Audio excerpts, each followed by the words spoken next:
Hi guys, welcome to Confidence in Action. So I hope you had a great Easter, but today will just be a really short one because I wanted to just talk to you a little bit about the studio audience and how much that has supported the business going forward and what I'm trying to achieve, which is making sure that we build the platform.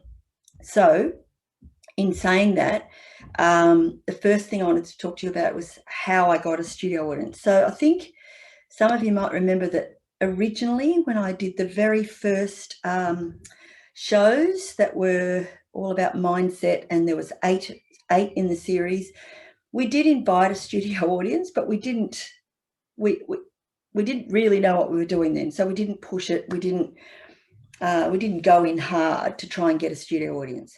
So what we did do, we had a couple of people that came each time, and they were clapping and they were interested, and some of them were even helping us, letting us know when our time was up on the answer to questions and things like that. So it was a bit of fun. So, but then the next series, we did a few shows. We didn't push for a studio audience, and this was on other people's topics. But what happened then was we went to through COVID, so we had to go on to Zoom. But this time I decided, it was only about 3 weeks out when I thought, hang on, I've got some pretty good guests here on this panel. Maybe we should go in a bit harder and try really hard to get a studio audience and advertise it. And also, I want to prove to people out there that these panel discussions can be done with a zero budget or a very low budget. So I decided that I would charge the studio audience to come. It was only $10 a head. I did a deal with the restaurant, and they gave me the coffees cheaper. So for the $10, they got a free coffee. Then he also did a small menu. I think it was $8, $9 or $10. You could choose from a selection of 5 things and buy your own breakfast. And he just put the order form out. Everyone ordered. He took it away and cooked it while we were doing the show and doing the Q&A, and then everyone ate their breakfast afterwards. So by charging the $10 a head, that just supported a little bit towards paying for my videographer and editor and things. So the other thing about that is I never pay for a venue. If someone wants to charge, I just don't go there. It's as simple as that. There's other venues I can get that are really nice, that work, that I don't need to pay for. You never should pay for a venue. So the other part of that, and now we're sort of getting into, excuse me. So the other part of that is the excitement level because of the studio audience. So everyone arrived and was networking, and it became like an event in itself, I guess. So the studio audience were excited to see all the cameras set up and to be sitting behind those cameras, knowing they were watching the panel. The panelists were getting a bit nervous, but they were all chatting to each other, finding out how to pronounce each other's names and doing all what they should be doing according to the run sheet. And it was just, the level of excitement in the room was really interesting. It also gave me an opportunity to, I had it all pre-planned. When everyone arrived, I gave them a sheet of paper saying, here's what you can expect from today. You'll be in the audience. Please clap when we introduce people. I forgot to get them to do that, so they actually didn't, but didn't matter. It still went really well. But the other thing is, so as they arrived, they got the sheet of paper. The second page said, would you like to be on a panel? And I had a selection of boxes that they could tick for the different topics that I was doing. Now, that might not work for you because you should probably have most of your panelists in place by the time you're filming your first one.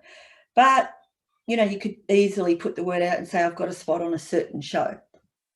Because the people in the audience are generally going to be your target market. So I got these people, and a lot of them ticked, I want to be on that show, I want to be on that show. The next piece of paper said, would you like to sponsor this or any other show? From as little as $45. So then a few people approached me afterwards and said, well, what's the sponsorship? It had the prices. So $55 if you want to just sponsor one sponsorship, which is your logo for 60 seconds in the bottom corner, and $45 if you have more than one, $45 each. And I got sponsorships.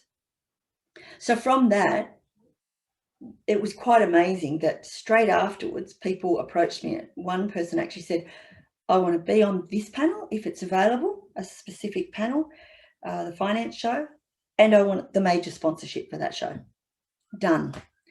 So once I get a major sponsorship, I cover the cost of my videographer and editor, and it goes towards, in your case, it might even go towards your kit payments, or it might go towards extra promotion and things like that. Because then as you get littler ones coming in, they all add towards then either your profit or go into your marketing budget for one of the other shows if you don't get a sponsor. So, but the ease of gaining sponsorship was amazing because they're watching the panel, they're excited about the panel, and they are really, really into it. So just checking no one else has joined in. No, I'm babbling on. So that is how I'm still covering all of my costs and more. So the next thing that happened that was interesting is someone, excuse me, someone who I invited to be on a panel, he approached me and said, I'd like to be on the panel, but also if you don't charge the $10 entry fee, I'd like to invite the audience that are all the target market of the finance show. I'll get lots more people in the audience. We're expecting 50. And what I'll do is I'll cover the cost. We'll have it in the evening. He wanted an evening one, and we agreed that would be fine because it was going to become an event. So it's a networking event. People arrive, they get a free drink on arrival, then they watch the show, then they have a Q&A session, then the event sponsor, which is what he has become now, they get to do a presentation, and they're actually launching new business banking. So for that target market, they'll be interested in hearing that. We all know sponsors' speeches can sometimes be a bit boring, but in this case, it is the target market. They want to hear about that. They're all there to hear about a finance show. So they'll be interested. And so he's the event sponsor now. Someone else is the TV show sponsor, major sponsor. And on the night, and I've also asked the panelists, would they like an extra sponsorship because they get one for free. But what will happen is on the night, if there's any still spare left over that the other panelists don't take up, we just put that same form out. Would you like to sponsor this show or any of our future shows? Because they could be on similar topics or topics that are more appropriate for them. So that's how we got all our costs covered, and we're getting this really good networking event. So that's how I got an event sponsor to cover all the costs of food and drinks. I know, it's just amazing. So what also happened at the first one, the day before the show that I did on Speak Up, where we tested out this studio audience, and by the way, we had about 13 or 14 in the studio audience, which was great. Plus we had myself, the videographer, the 5 panelists. So the room felt full, especially when we were networking.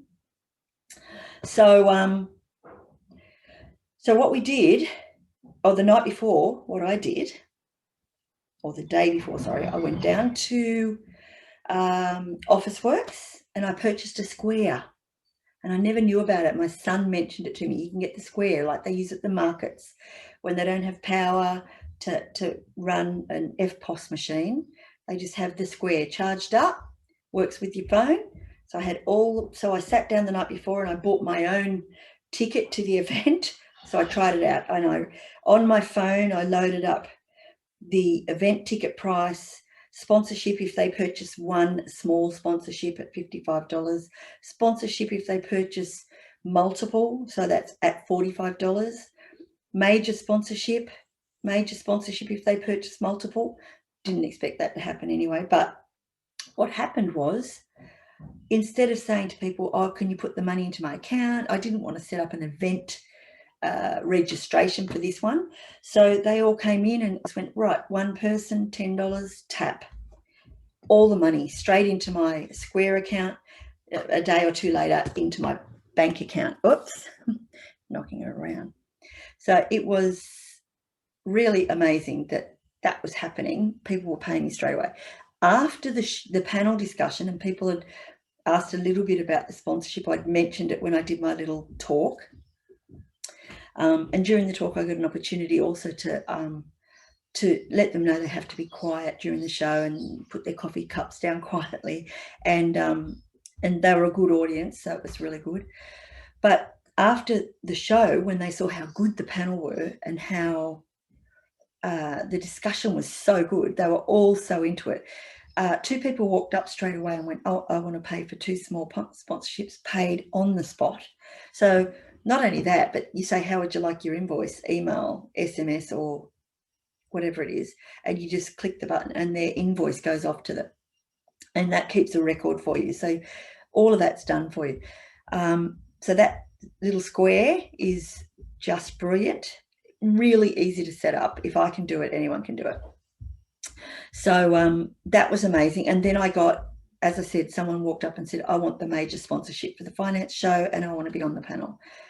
He didn't want to host it, but we've got 2 other people that are hosting it, an accountant and a banker. So it's going to be fantastic. I can't wait.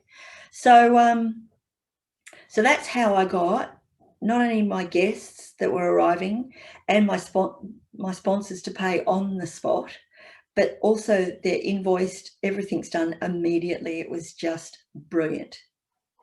So one last thing I just want to talk about, and that is the fact that my entire target, the audience was my target market. So all of my target market were in the room. As I said, boom, they're all there. So here's a good example. If you're an interior designer doing a show, you might have some clients that you know of that are renovating, but they're putting it off and they're not moving ahead, or they're unsure about certain things. Ring them, invite them to come and sit in the studio audience because you're talking about a subject that they're interested in. You might have some suppliers that you want to watch your show.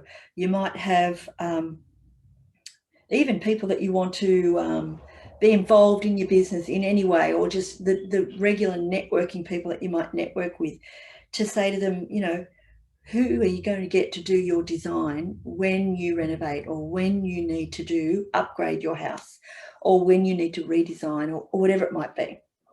So the same thing goes for whatever your show is about, whether it's about marketing, whether it's about NLP, whatever it's about, you try to get your target market in the room, because they're the people who are going to go, oh, actually, you know, I could see my sponsorship going up on that. You know, I'm in finance. People want to finance their home decor and their design.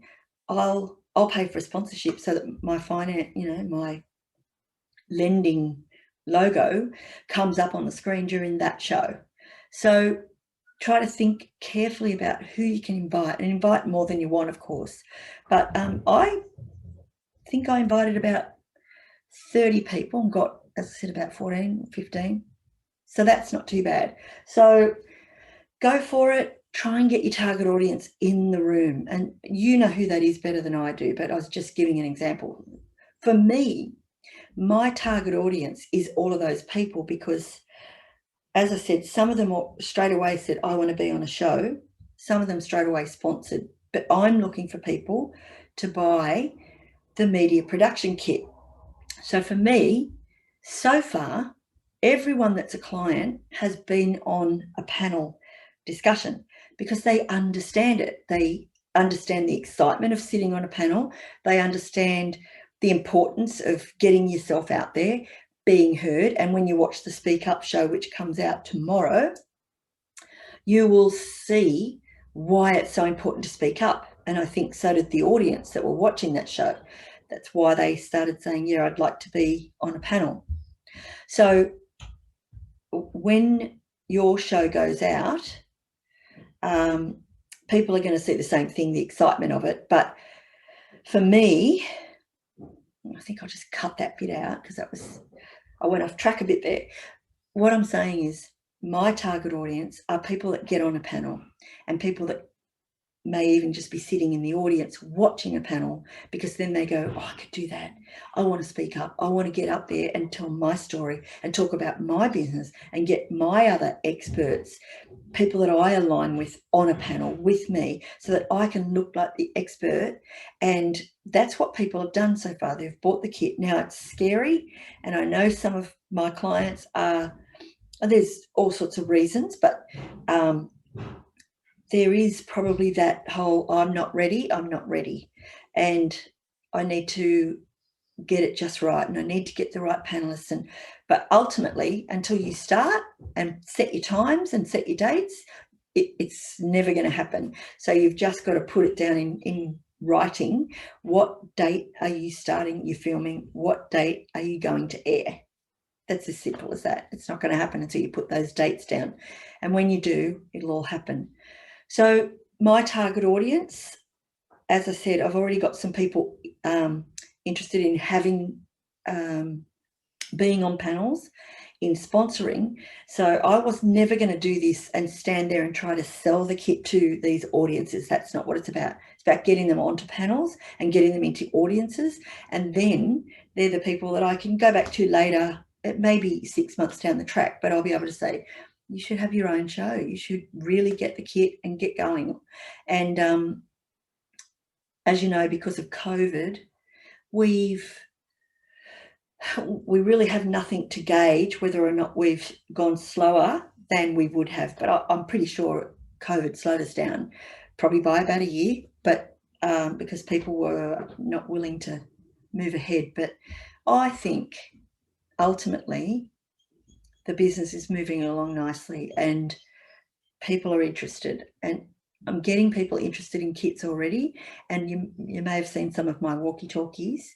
Some of the people I've done walkie-talkies with have said they're very interested in getting a kit and doing their own show. Maybe not now, but they are interested.